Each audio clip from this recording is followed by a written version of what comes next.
In this video, we are on site at Funky Junk in Hornsey in North London with an array of speakers behind us, which me and my good friend Julien, Baroness of Mattison Studio, are going to check out. If you're in London and you're looking to record with your band, Julien is the man to speak to. Thank you kindly. I'll leave details to links to his stuff in the description below. And this is me officially not reading a script and how I actually am on camera. Improvising, yeah. So the mission today was to come and listen to the Telegrapher speakers, which I heard at NAMM, and I had some interesting thoughts about them and wanted to hear them in a proper room without having to take apart my studio, which is, it's a faff. So we've come to Funky Junk, who are very kindly accommodating us. Thank you to Michael for helping us get this set up. And we're going to talk through some speakers.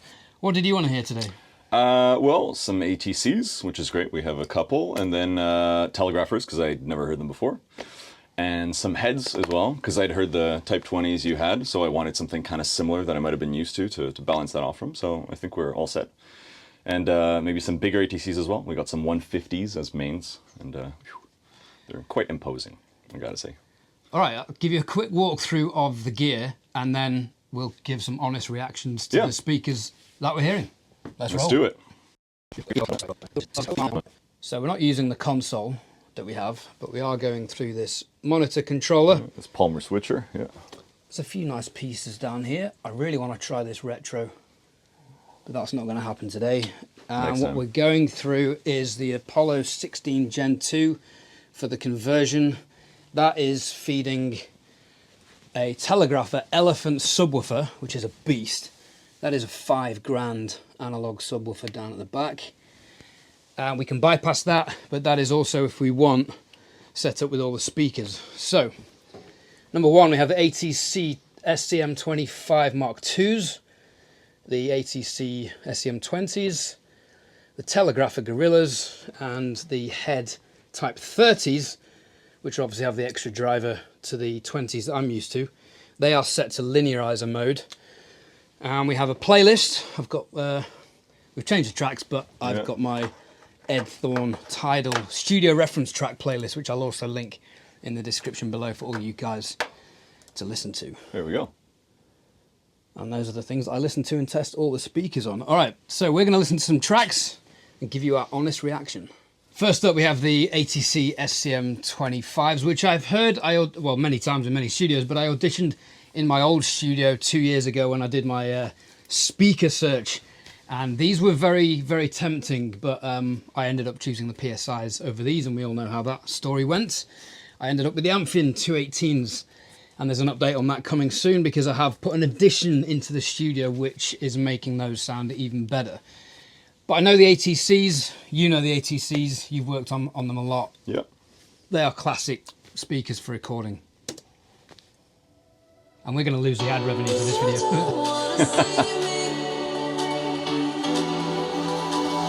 Did a full 180, crazy, thinking about the way I was. Did the heartbreak change me? Great. Just so much definition. You know what you're listening to. You know what you're listening for as well if you want to hear it. I think that's awesome. Very mid-range forward. Now, obviously, I should caveat this with I don't really know the acoustics of this room. None of these speakers have been calibrated. It seems to be a pretty neutral room, though. Yeah, it's fairly neutral. There's a tiny bit of a bass bump towards the back, but where we are here, it feels very balanced, I'd say. Yeah, so I think we're getting an honest representation of the speakers. I feel these are quite, there's like a low-mid, verging on a honk. There's a little bit of a resonance, I'm guessing is room-dependent, because I didn't notice that when I've had them before. But just the lushness and the depth in the mid-range is beautiful. And they're quite open. I mean, it's nice. Yeah. There's great depth on them, I find. Should we try them with the sub? Let's do it.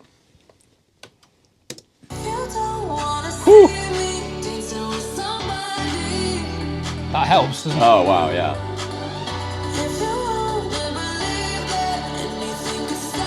We haven't optimized the crossover for this set.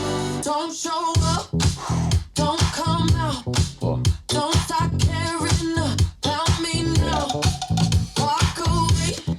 I mean, for me, this kind of track needs that low-end extension. I think it was built around that bass foundation.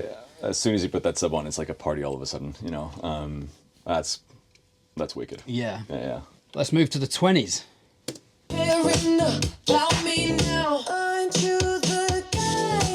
Punchy. Those are the 20s. Yeah. These are the 20s. Yeah, right. Different. More immediate, I find. Should I put the sub in? Yeah. Yeah.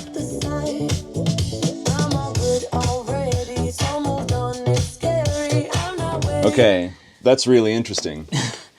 These pair with the sub so well, I find. The 20s feel for me like they're really good from about 80 hertz to about 12k. It's not quite a band pass, but they're punchy. They're immediate. They are forward, as you've said. It could also be a thing that because they only have 2 drivers and not 3, there's only 1 crossover point, and so it could just make a more balanced speaker in that sense as well. I don't know if that's part of it or not. Yeah, because they have less crossovers. There's just one less crossover point, so it could be that paired with the sub just works a bit better. I don't know. Yeah, possibly. And they naturally have a bit less bass, so as soon as you introduce a sub, then it pairs with that. You know. Yeah, the subs add in all the punch and the weight that they lack below 80 hertz. Actually, this combination is working really well. It's great. I think it works really well. Yeah. Let's get on to the what we thought might be the main event, which is the Telegrapher Gorillas.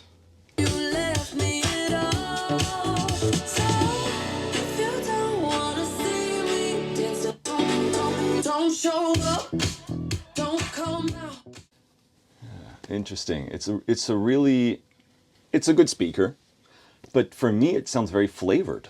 That's what I'm getting from it. I don't know. What kind of flavor?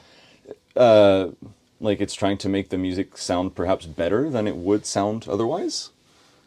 I don't know. Almost hi-fi. Yeah, maybe like the highs and the lows are a little hyped, and maybe also a bit less depth on them is what I'm getting. I don't know. Is it because they're maybe wider out or something? But I'm really, I don't know.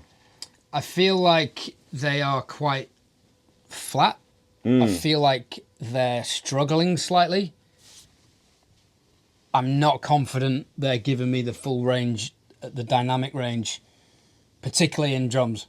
Yeah, and transient-driven information. Yeah, it's almost, I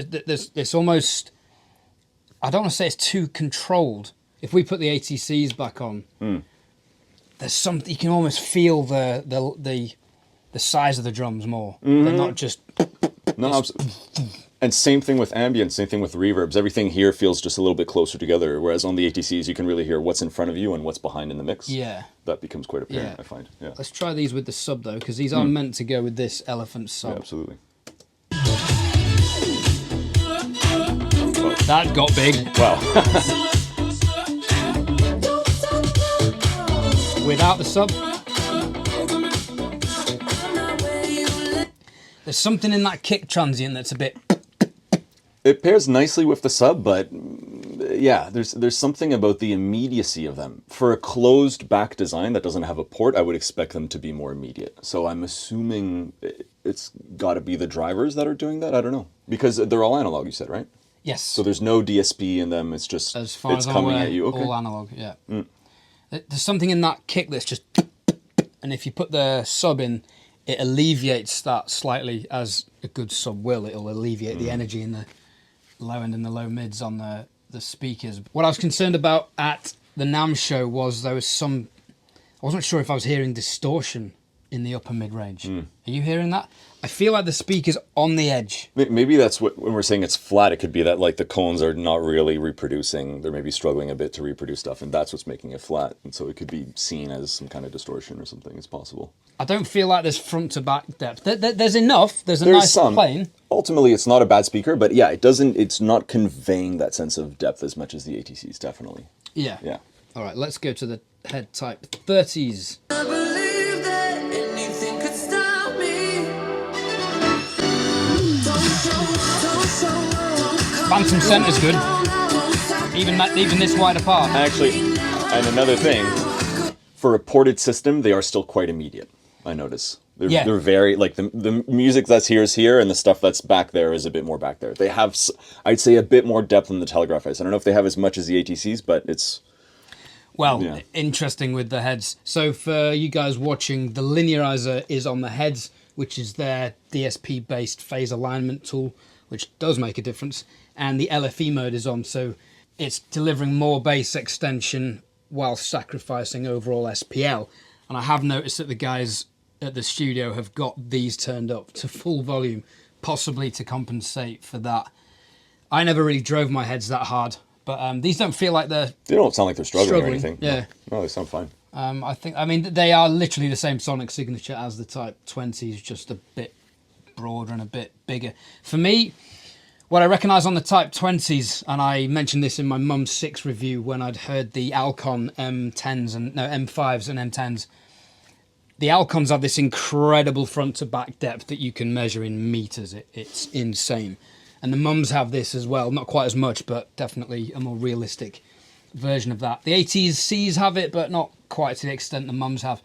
What that made me realise was that the heads, in terms of a phantom centre front to back depth, is actually quite shallow.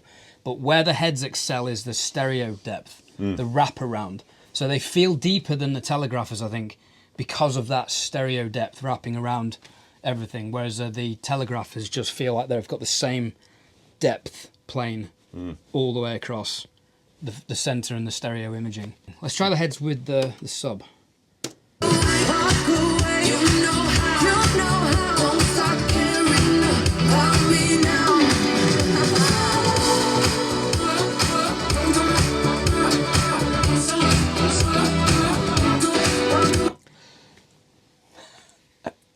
I prefer the heads without the sub. I was going to say, when the sub kicks in, sometimes some notes really jump out and others don't. It could be room acoustics, obviously, but it could also be crossover points and how the subs play with the speakers and everything.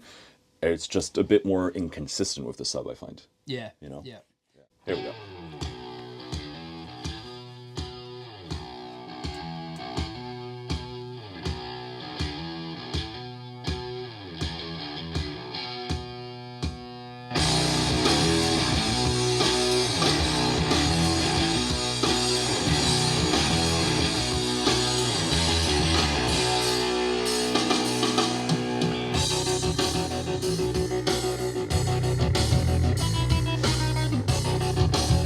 I reckon this track was mixed on ATCs. Yeah?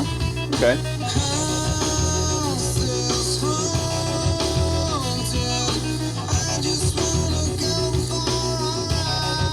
And the 20s.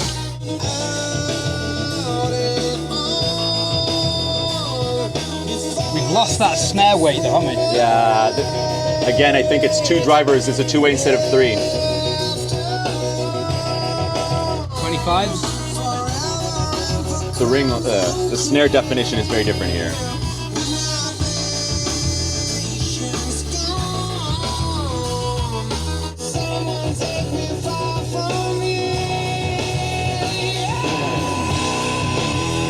They're just the speaker for guitars, aren't they? Yeah, it's great, man. There's that mid thing. It's awesome.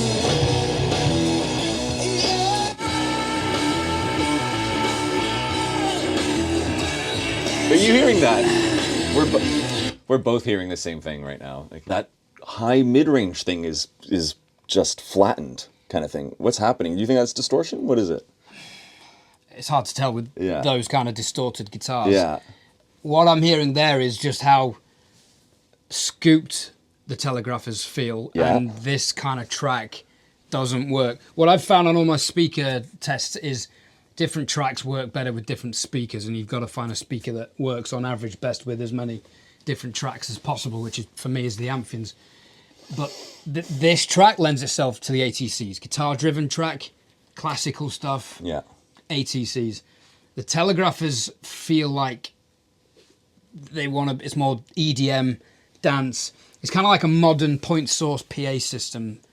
I remember doing live sound. The PA I had was an Electro Voice ETX, banging point source PA system, but very scooped. All the modern dance stuff with loads of kicks and sparkle in the top end sounded great. All the old Motown stuff that was all mid-range sounded terrible. Flat, probably, because it's all in the mid-range and it's scooped out. So this track, because it's so mid-range focused, doesn't work on the Telegraphers. But I think what we're hearing between the two is the ATCs are kind of mid-focused like that, as we all know. But the Telegraphers, I think, are doing the opposite. I think they're doing that, and it's maybe a dB either side, something like that. Sounds about right. But the difference between the two is It's mad. night and day. Yeah, it's crazy.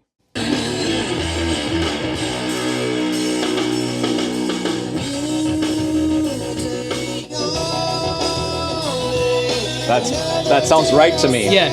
Yeah. And there's something fizzy in there. Yeah, we're hearing And the the fizzy hi-hats. thing. There's something there that happens between the hi-hat and like the top end of the distorted guitars. That's, yeah. You have to hear it. Try the heads.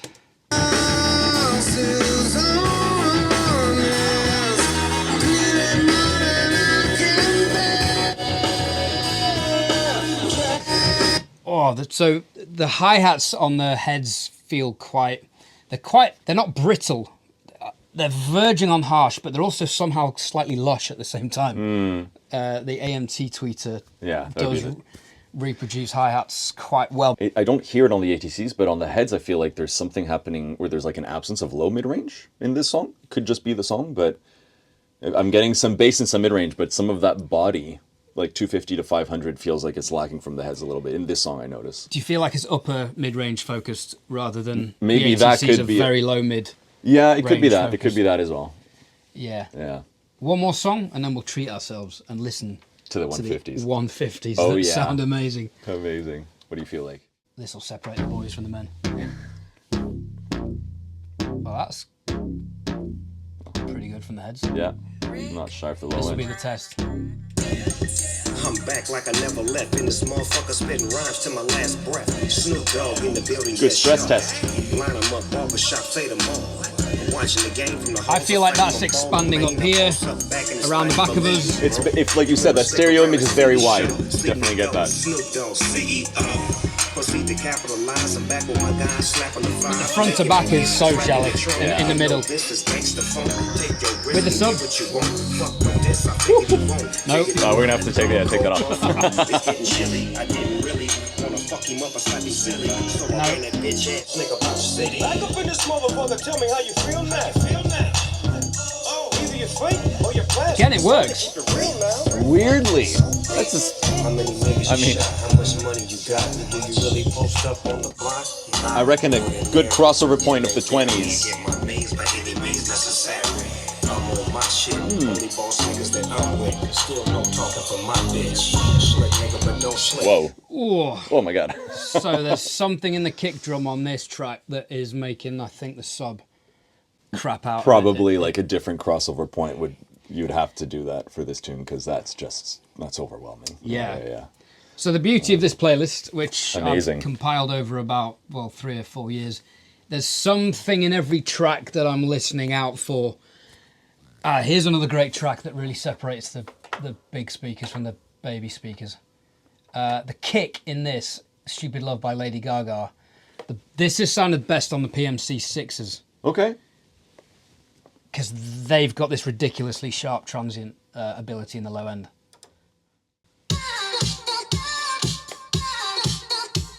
Okay, these are handling it quite well. It's quite easy for that kick to sound flabby. It's pretty clean. Okay.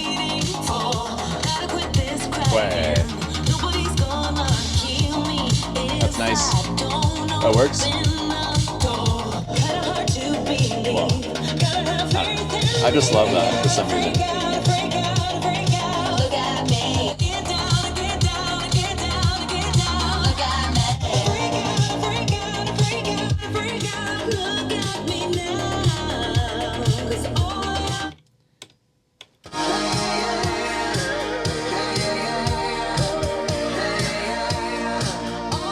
We're always talking about the depth of field. For me, again, like, I don't know why. It works so well with the rock tracks to have the SCM20s and the sub, and here it's kind of the same thing. I think their voicing, being a two-way speaker of a sub, it just works. Like, I feel like I could trust the 20s for mixing. yeah, 100%. With the sub the most. Right now, if I had to mix a song and I had to choose something that gave me everything I'd want so I could hear the music properly, that's what I would choose. Yeah. All right, let's spoil ourselves. Yeah. SCM150 time. Whew.